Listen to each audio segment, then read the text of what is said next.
ప్రభునందు ప్రియ దేవుని జనాంగమా, ప్రతి ఉదయం దేవునితో అనే ఆధ్యాత్మిక కార్యక్రమానికి మిమ్మలను ప్రేమతో ఆహ్వానిస్తూ ఉన్నాను. నేటి వాక్య ధ్యానముగా ఆదికాండము 31వ అధ్యాయము 1 నుండి 21 వచనాలు దేవుని వాక్యాన్ని చదువుకొని ధ్యానం చేసుకుందాము. లాబాను కుమారులు మన తండ్రికి కలిగినది యావత్తు యాకోబు తీసుకొని మన తండ్రికి కలిగిన దాని వలన ఈ యావదాస్తి సంపాదించినని చెప్పుకొనిన మాటలు యాకోబు వినెను. మరియు అతడు లాబాను ముఖము చూచినప్పుడు అది నిన్న మొన్న ఉండినట్లు అతని ఎడల ఉండలేదు. అప్పుడు యెహోవా, నీ పితరుల దేశమునకు నీ బంధువుల యొద్దకు తిరిగి వెళ్ళము, నేను నీకు తోడై ఉండేదనని యాకోబుతో చెప్పగా, యాకోబు పొలములో తన మంద యొద్దకు రాహేలును లేయాను పిలువనంపి వారితో ఇట్లనెను, మీ తండ్రి కటాక్షము నిన్న మొన్న నా మీద ఉండినట్లు ఇప్పుడు నా మీద ఉండలేదని నాకు కనబడుచున్నది. అయితే నా తండ్రి యొక్క దేవుడు నాకు తోడై ఉన్నాడు. మీ తండ్రికి నా యావత్ శక్తితో కొలువు చేసి తినని మీకు తెలిసే ఉన్నది. మీ తండ్రి నన్ను మోసపుచ్చి 10 మార్లు నా జీతము మార్చెను. అయినను దేవుడు అతనిని నాకు హాని చేయనీయలేదు. అతడు పొడలు గలవి నీ జీతమగునని చెప్పిన ఎడల అప్పుడు మందలనియు పొడలు గల పిల్లలను ఈనెను. చారలు గలవి నీ జీతమగునని చెప్పిన ఎడల అప్పుడు మందలనియు చారలు గల పిల్లలను ఈనెను. అట్లు దేవుడు మీ తండ్రి పశువులను తీసి నాకు ఇచ్చెను. మందలు చూలు కట్టి కాలమున నేను స్వప్నమందు కన్నెలెత్తి చూడగా గొర్రెలను దాటు పొట్టేళ్లు చారలైననో కొడలైననో మచ్చలైననో గలవై ఉండెను. మరియు ఆ స్వప్నమందు దేవుని దూత యాకోబు అని నన్ను పిలువగా, చిత్తము ప్రభువా అని చెప్పి తిని, అప్పుడు ఆయన, నీ కన్నులెత్తి చూడుము, గొర్రెలను దాటుచున్న పొట్టేళ్లన్నీ చారలైనను పొడలైనను మచ్చలైనను గలవి. ఎలయనగా లాబాను నీకు చేయుచున్నది యావత్తును చూచి తిని, నీవెక్కడ స్తంభము మీద నూనె పోసితివో, ఎక్కడ నాకు మొక్కుబడి చేసితివో ఆ బేతేలు దేవుడను నేనే. ఇప్పుడు నీవు లేచి ఈ దేశములో నుండి బయలుదేరి నీవు పుట్టిన దేశమునకు తిరిగి వెళ్ళమని నాతో చెప్పెను అనెను. అందుకు రాహేలును లేయాయు, ఇంకా మా తండ్రి ఇంట మాకు పాలు పంపులెక్కడివి? అతడు మమ్మను అన్యులుగా చూచుటలేదా? అతడు మమ్మను అమ్మివేసి మాకు రావలసిన ద్రవ్యమును బొత్తుగా తినివేసెను. దేవుడు మా తండ్రి యొద్ద నుండి తీసివేసిన ధనమంతయు మాదియు మా పిల్లలదియు నయ్యున్నది కదా. కాబట్టి దేవుడు నీతో చెప్పినట్లెల్లా చేయుము అని అతనికి ఉత్తరమీయగా, యాకోబు లేచి తన కుమారులను తన భార్యలను ఒంటెల మీద ఎక్కించి కనాను దేశమునకు తన తండ్రి అయిన ఇస్సాకునొద్దకు వెళ్ళుటకు తన పశువులన్నిటినీ తాను సంపాదించిన సంపద యావత్తును అద్దన రాములు తాము సంపాదించిన ఆస్తి యావత్తును తీసుకుని పోయెను. లాబాను తన గొర్రెల బొచ్చు కత్తిరించుటకు వెళ్ళి ఉండగా రాహేలు తన తండ్రి ఇంటనున్న గృహదేవతలను దొంగిలిను. యాకోబు తాను పారుకోవచ్చున్నాడని స్త్రీయవాడిన లాబానునకు తెలియజేయకపోవుట వలన అతనిని మోసపుచ్చిన వాడాయను. అతడు తనకు కలిగినదంతయు తీసుకుని పారిపోయెను. అతడు లేచి నది దాటి గిలాదను కొండ తట్టు అభిముఖుడై వెళ్ళెను. ఆమేన్. ప్రభునందు ప్రియ దేవుని పిల్లలారా, చదవబడిన లేఖనం నిమిత్తమై ప్రార్థన చేద్దాం. మమ్మల్ని మిక్కిలిగా ప్రేమించుచున్న మా ప్రియ తండ్రి, మా మంచి దేవ, గొప్ప దేవ, మీ ఘనమైన ఉన్నతమైన మనకి స్తోత్రాలయ. ఏ మంచి లేని మా జీవితంలో మరొక నూతనతనాన్ని దయచేసినందుకే స్తోత్రాలు తండ్రి. ఈ ఉదయ కాలంలో మేము ధ్యానం చేయటం కొరకు చదువుకున్న ఈ లేఖన భాగాన్ని మా కొరకు దీవించండి, ఆశీర్వదించండి. ఈ లేఖన భాగంలో నుండి కొన్ని ఆత్మీయ పాఠాలు మీరే మాకు బోధించి నేర్పించమని యేసయ్య పరిశుద్ధ నామమున ప్రార్థించి వేడుకుంటూ ఉన్నాను తండ్రి. ఆమేన్, ఆమేన్. ప్రభునందు ప్రియ దేవుని పిల్లలారా, 30వ అధ్యాయంలో యాకోబు గొప్ప ఆస్తిపరుడే, గొప్ప దాసీలను గొప్ప మందలను కలిగిన వాడే. ప్రియ పిల్లరా అత్యధికముగా అభివృద్ధి పొంది మరి ఆ దేశమందున్న వాడి అత్యధికముగా అభివృద్ధి పొందాడు అని మరి యాకోబు అడుగుపెట్టిన చోటెల్లా తన మామయ్యన లాభాను కూడా మరి ఆశీర్వదించబడ్డాడు అని మరి 30వ అధ్యాయంలో మనం నిన్నటి దినాన ధ్యానం చేశాం. ఆ తరువాత ఏం జరిగింది? ఇదేం పిల్లరా, యాకోబు లాబాను మరి ఒక ఒప్పందం చేసుకున్నారు. చారలైనను పొడలైనను మచ్చలు గలవి నీకు జీతమవుతాయి అని లాబాను మరి యాకోబుతో ఒప్పందం చేసుకున్నాడు. ఆ కారణాన్ని బట్టి దేవుడు మరి యాకోబును జ్ఞాపకం చేసుకుని ఆ మందలు చూలు కట్టినప్పుడల్లా మరి చారలు మచ్చలు కలిగినవిగా మరి ఈనడం, అవన్నీ యాకోబుకు జీతముగా రావడం, ఆ కారణాలు ఇవన్నిటిని చూసినటువంటి లాబాను కుమారులు మరి 31వ అధ్యాయంలోకి వచ్చేటప్పటికి వారు ఏమనుకుంటున్నారో ఈరోజు మనం ఒక్కొక్క వచనాన్ని చదువుతూ దేవుని వాక్యాన్ని ధ్యానం చేసుకుందాం. ఆదికాండము 31వ అధ్యాయము 1వ వచనం. లాబాను కుమారులు మన తండ్రికి కలిగినది యావత్తును యాకోబు తీసుకొని మన తండ్రికి కలిగిన దాని వలన ఈ యావదాస్తి సంపాదించేనని చెప్పుకొనిన మాటలు యాకోబు వినెను. దేవుని పిల్లలారా, ఈ వచనంలో మనం చూస్తే లాబాను కుమారులు అన్యాయముగా పలుకుతున్న మాటలను యాకోబు వినడం మనం చూస్తాం. దేవుని పిల్లలారా, యాకోబు ఎక్కడైనా మరి తాను ఒప్పందపడిన విధముగా ఆ యొక్క సంపదను సంపాదించుకున్నాడా లేక మోసం చేసి సంపాదించుకున్నాడా? ఇదేం పిల్లరా, అప్పటికే లాబాను యాకోబు యొక్క జీతాన్ని 10 మార్లు మార్చాడంటండి. దేవుడు ఆ విషయాన్ని జ్ఞాపకం చేసుకొని, నీకు నేను తోడై ఉంటాను, నీవు నీ పితరుల దేశమైన కనాన దేశానికి వెళ్ళు, నీ తండ్రి దగ్గరికి మరలా వెళ్ళు, నేను నీకు తోడై ఉంటాను అని చెప్పి దేవుని వాగ్దానం మరి యాకోబుకు వస్తే, మరి లాబాను కుమారులు ఏమనుకుంటున్నారంటే అన్యాయముగా మరి యాకోబు మీద మరి మాటలు మరి పలకటం యాకోబు వింటాడు.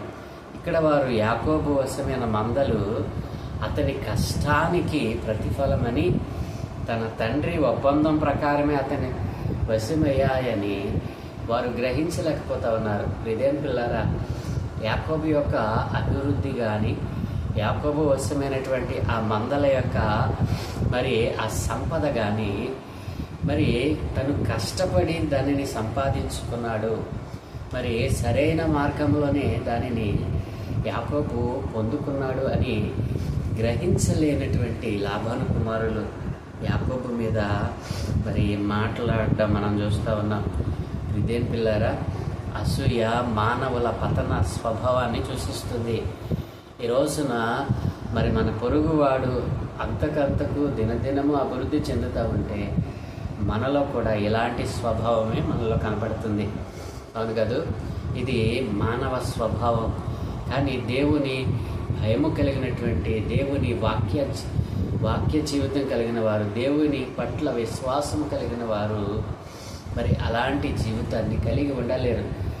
మన పొరుగువాడు మరి దినదినము అభివృద్ధి చెందుతూ ఉంటే మనం ఏం చేయాలో తెలుసా? ఇంకనూ అతని కోసం ప్రార్థించేవారుగా ఉండాలి, కానీ అసూయ పడకూడదు. కాబట్టి మరి అసూయ అనేటువంటిది మానవుల పతన స్వభావాన్ని సూచిస్తూ ఉంది. ఇక్కడ ఇలాంటి అనుభవమే మరి లాబాను కుమారులలో మరి యాకోబు చూడడం మనం చూస్తూ ఉన్నాం. ఇదేం పిల్లల, అసూయతో కూడిన వైఖరి విశ్వాసులలో లేకుండా జాగ్రత్త పడాలి అని దేవుని వాక్యం సెలవిస్తుంది. ఎందుకంటే ఆ లక్షణమే ఆత్మ సంబంధులకు, శరీర సంబంధులకు మరి అసూయ అనేటువంటిది ఆత్మ సంబంధమైనది కాదు, శరీర సంబంధమైనది కాదు. ఈ రెండు కూడా మరి విశ్వాసుల్లో ఉండకూడదు అని దేవుని లేఖనం సెలవిస్తూ ఉంది. ఇదేం పిల్లారా, 1 కొరింథీయులకు రాసిన పత్రిక మరి 3వ అధ్యాయం 3వ వచనంలో, మీలో అసూయయు కలహమును ఉండగా మీరు శరీర సంబంధులై మనుష్య రీతిగా నడుచుకుని వారు కారా అని మరి దేవుని యొక్క భక్తుడు అక్కడ సంఘాన్ని హెచ్చరిస్తున్నటువంటి మరి ఈ విషయాన్ని మనం జ్ఞాపకం చేసుకోవచ్చు. కాబట్టి ప్రియమైన పిల్లరా, మరి లాబాను కుమారులు అనుకుంటున్నారు కదా, ఇదంతా మోసం చేత సంపాదించుకున్నాడు యాకోబు అనుకుంటా ఉన్నారు. రెండవ వచనంలో, మరియు అతడు లాబాను ముఖం చూసినప్పుడు అది నిన్న మొన్న ఉండినట్లు అతని ఎడల ఉండలేదంట. అంటే ఈ కారణాన్ని బట్టి కుమారులు అనుకున్నటువంటి ఆ విషయాన్ని యాకోబు విన్నాడు. అంతేకాదు లాబాను ముఖం కూడా నిన్న మొన్న ఉండినట్లుగా ఈ రోజున లేదంట. అది మరి యాకోబు గమనించగలిగాడు. ప్రియమైన పిల్లరా, మరి ఆ కారణాన్ని బట్టి 3వ వచనంలో, అప్పుడు యెహోవా నీ పితరుల దేశమునకు నీ బంధువుల యొద్దకు తిరిగి వెళ్ళుము, నేను నీకు తోడై ఉండనది యాకోబుతో చెప్పగా, ఇక 3వ వచనంకి వచ్చేటప్పటికి ప్రియమైన పిల్లరా, లాబాను ముఖ్యమేమో నిన్న మొన్న ఉండినట్లుగా లేకపోవడం, లాబాను కుమారులేమో ఈ యావదాస్తి కూడా మా తండ్రిదే అని వారు భావించడం, వీటన్నిటిని గమనించిన దేవుడు 3వ వచనంలో మరి యాకోబు దగ్గరికి వచ్చి మాట్లాడుతూ అంటున్నాడు కదా, నీ పితరుల దేశమునకు నీ బంధువుల యొద్దకు తిరిగి వెళ్ళు, నేను నీకు తోడై ఉంటానని యాకోబుతో మాట్లాడడం మనం చూస్తూ ఉన్నాం. తర్వాత 4 నుండి 13 వచనాలు మనం చూస్తే, యాకోబు పొలంలో తన మంద యొద్దకు రాహేలును లేయాను పిలువనంపి వారితో ఇట్లా, నేను నీ తండ్రి కటాక్షము నిన్న మొన్న నా మీద ఉండినట్లు ఇప్పుడు నా మీద ఉండలేదని నాకు కనబడుచున్నది. అయితే నా తండ్రి యొక్క దేవుడు నాకు తోడై ఉన్నాడు. మీ తండ్రికి నా యావశక్తితో కొలువి చేసేతునని మీకు తెలిసి ఉన్నది కదా. మీ తండ్రి నన్ను మోసపుచ్చి 10 మార్లు నా జీతం మార్చాను. ఆయనను దేవుడు అతన్ని నాకు హాని చేయనీయలేదు. అతడు పొడలు గలవి నీ జీతమగునని చెప్పిన ఎడల అప్పుడు మందలని పొడలు గల పిల్లలను ఈయనను, చారలు గలవి నీ జీతమగునని చెప్పిన ఎడల అప్పుడు మందలని చారల గల పిల్లలను ఈయనను. అట్లు దేవుడు మీ తండ్రి పశువులను తీసి నాకు ఇచ్చెను. మందలు చూలు కట్టు కాలమున నేను స్వప్నమందు కన్నులెత్తి చూడగా గొర్రెలను దాటు పొట్టేళ్లు చారలైనను పొడలైనను మచ్చలైనను గలవై ఉండెను. మరియు ఆ స్వప్నమందు దేవుని దూత యాకోబు అని నన్ను పిలువగా, చిత్తము ప్రభువా అని చెప్పి తిని, అప్పుడు ఆయనను కన్నులెత్తి చూడుము, గొర్రెలను దాటుచున్న పొట్టేళ్లనియు చారలైనను పొడలైనను మచ్చలైనను గలవి. ఏలయనగా లాభాను నీకు చేయించున్నది యావత్తును చూచి తిని, నీవెక్కడ స్తంభము మీద నూనె పోసితివో, ఎక్కడ నాకు మొక్కుబడి చేసితివో ఆ బేతేలు దేవుడను నేనే. ఇప్పుడు నీవు లేచి ఈ దేశముల నుండి బయలుదేరి నీవు పుట్టిన దేశమునకు తిరిగి వెళ్ళమని నాతో చెప్పెను అని యాకోబు తన భార్యలను పిలిపించి వారితో జరిగినటువంటి విషయాలన్నీ కూడా చెప్పడం మనం చూస్తూ ఉన్నాం. ప్రియమైన పిల్లరా, యాకోబు ఎక్కడ కూడా మరి ఏ విషయాన్ని తన భార్యల దగ్గర దాచకుండా మరి ఆ యొక్క లాభాను తన తండ్రి అయిన తన మామయ్య అయినటువంటి లాభాను, మరి రాహేలు లేయాల యొక్క తండ్రి అయిన లాభాను కలిగి ఉన్నటువంటి మరి నిన్న మొన్న తాను చూపుతూ ఉన్నటువంటి తాను ప్రవర్తిస్తున్నటువంటి ఆ ప్రవర్తనను మరి ఆ యొక్క విషయాలన్నిటినీ కూడా లాబాను కుమారులు ఎలా మాట్లాడుకుంటూ ఉన్నారో మరి యాకోబు మరి తన భార్యలను పిలిచి వారికి చెప్పడం మనం ఇక్కడ చూస్తూ ఉన్నాం. ప్రియమైన పిల్లారా, మరి ఇంతకాలం మరి చెత్తే వంచన లేకుండా మీ తండ్రికి నేను కొలువు చేశాను, అయినా 10 మార్లు మీ తండ్రి నా జీతాన్ని మార్చాడు, అది మీకు తెలుసు.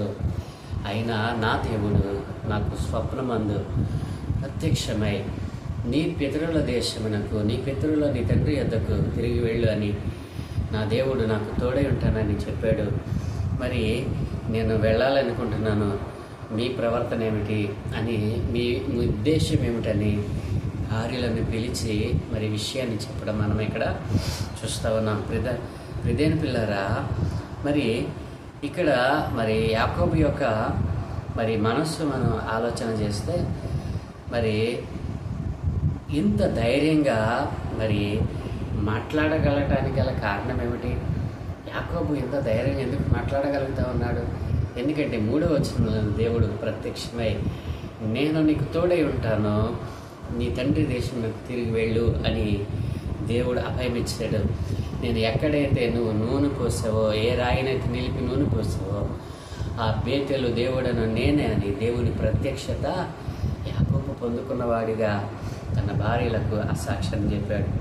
అందుకే యథార్థముగా ప్రవర్తించువాడు నిర్భయముగా ప్రవర్తించును అని సామెతల గ్రంథం 10వ అధ్యాయం 9వ వచనంలో మరి మనం చూడవచ్చును ప్రియమైన పిల్లరా.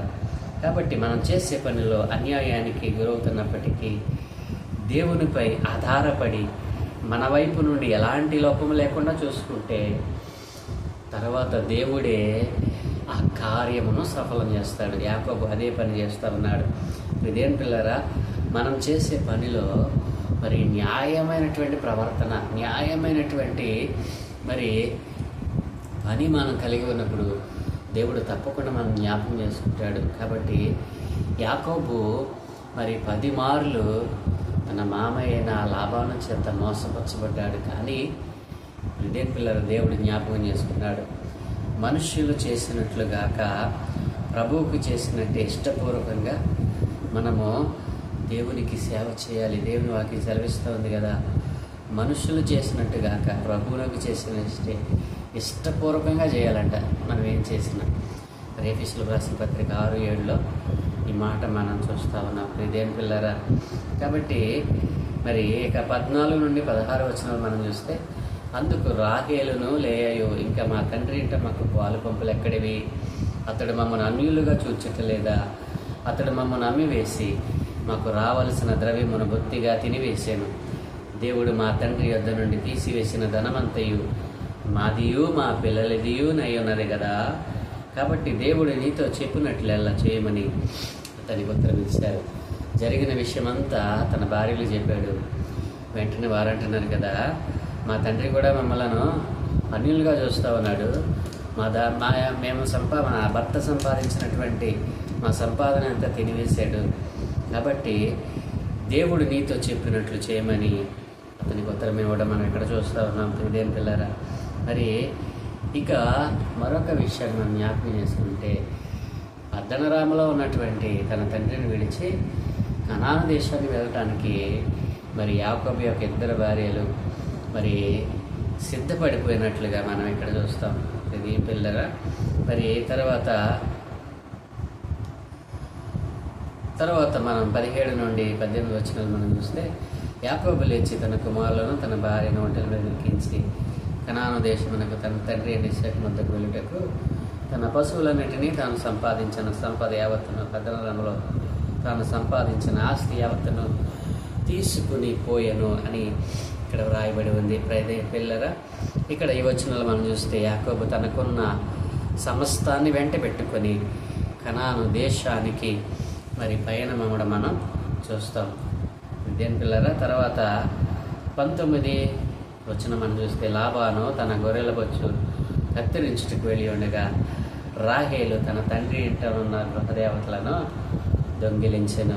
ఈ వచనంలో రాహేలు తన తండ్రి గృహదేవతలను దొంగిలించడం మనం చూస్తూ ఉన్నాం విద్యాన్ పిల్లరా. మన తెలుగు బైబిల్లో వాటిని గృహదేవతలని తర్జుమా చేశారు. కానీ ఆ ప్రాంతపు పూర్వ సంస్కృతులపైన పరిశీలన చేసిన కొందరు బైబిల్ పండితుల వివరణ ప్రకారం వారు పూజించే దేవతలు కాదు. హీబ్రూ భాషలో వాటిని మరి తెరాఫిన్ అన్నారు.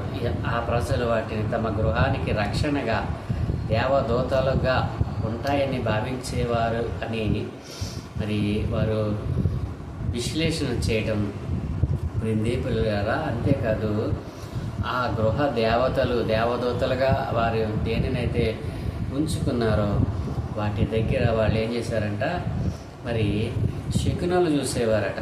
అందుకే వీటి గురించి గృహదేవతలు వ్యర్థమైన మాటలు పలికిరి అని జకర్యా గ్రంథము 10వ అధ్యాయం 2వ వచనంలో రాయబడినటువంటి సందర్భాన్ని మనం ఇక్కడ జ్ఞాపకం చేసుకోవచ్చు. ఇదే పిల్లరా, మరి గతంలో లాబాను యాకోబును బట్టి దేవుడు తనను దీవించాడని వీటి దగ్గరే శకునం చూసి తెలుసుకుంటాడు.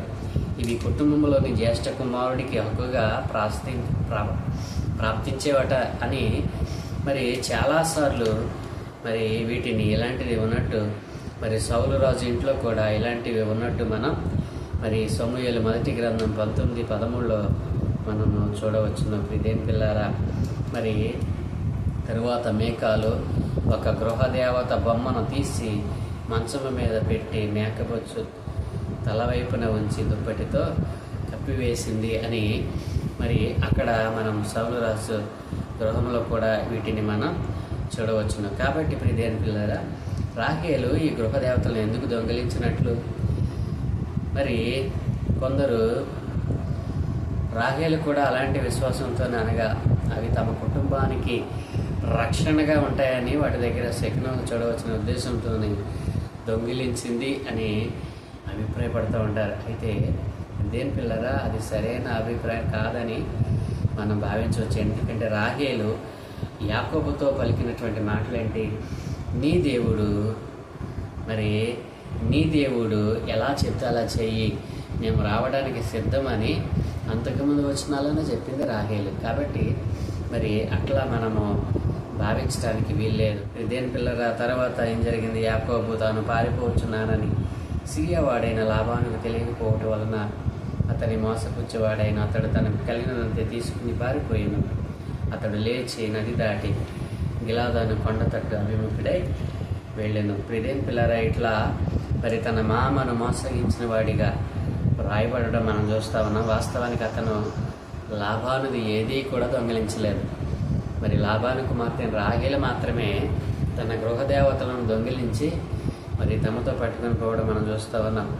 అంతేగాని యాకోబు ఎక్కడ కూడా లాబానుది ఏది కూడా అన్యాయముగా తీసుకున్నట్లు మరి అక్కడ వ్రాయబడలేదు. కాబట్టి ప్రియదేని పిల్లారా, ఈ 21వ వచనాల్లో మనం చూసినట్లయితే మరి ఈ రీతిగా లాబాను కుమారులు యాకోబు మీద మరి ఈ ఆస్తంతా మా తండ్రిదే అని వారు మాట్లాడుకోవడం, మరి లాబాను కూడా యాకోబు పట్ల మరి అన్యాయముగా ప్రవర్తించటం, తర్వాత దేవుడు కలుగ చేసుకుని మరి నీ పితరుల దేశానికి వెళ్ళు, నేను తోడై ఉంటానని చెప్పడం, ఆ కారణాన్ని బట్టి మరి దేవుడు చెప్పిన మాటను తన భార్యలకు చెప్పినప్పుడు వారు సమ్మతించడం, వారందరూ కలిసి కనానుకు బయలుదేరడం, మరి లాబానుకు చెప్పకుండా యాకోబు బయలుదేరడం ఈ 21 వచనాల్లో రాయబడినటువంటి మరి సారాంశము. నా ప్రియ దేవుని పిల్లారా, ఇక్కడితో ఈ పాఠాన్ని ముగిద్దాం.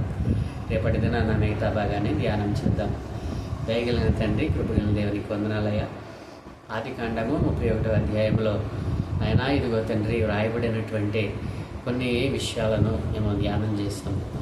అవును తండ్రి, నీవు అయ్యా ఇదిగో తండ్రి నీ వాక్యంలో సెలవిచ్చినట్లుగా నీ పట్ల నమ్మకత్వము, విశ్వాసము, నీతి కలిగిన వారమై మాకు అనుగ్రహించిన పనులో మేము అయ్యా ఇదిగో నమ్మకముగా ఉన్నప్పుడు నీ ప్రత్యక్షత మాకు దొరుకుతుందని అయ్యా ఇదిగో యాకోబు జీవితంలో నేర్చుకున్నాము నాయన.